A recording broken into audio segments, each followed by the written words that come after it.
আমি কারো শেষ গন্তব্য হব এটা জরুরি না।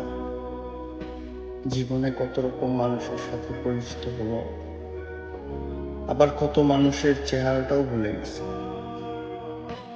মানুষের চুপচাপ চোখের সামনে থেকে আড়াল হওয়া দেখে এখন আর অবাক লাগে না।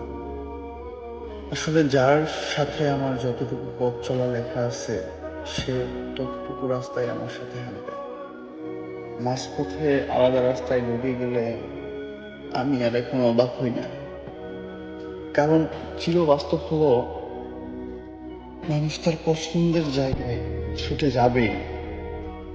কে চলে গেল, কে আসলো, কেন চলে গেল, এসব কারণ আর খুঁজি না। আমার সাথে তার এতটুকু পথ চলা ছিল বিদায় সে এতটুকু পথ আমার সাথে হাসছে। এটা আমি বিশ্বাস করি এবং মেনে নিই। সবাই তার গন্তব্যস্থল খুঁজে পাক, আমি কারো শেষ গন্তব্য হব এটা জরুরি না।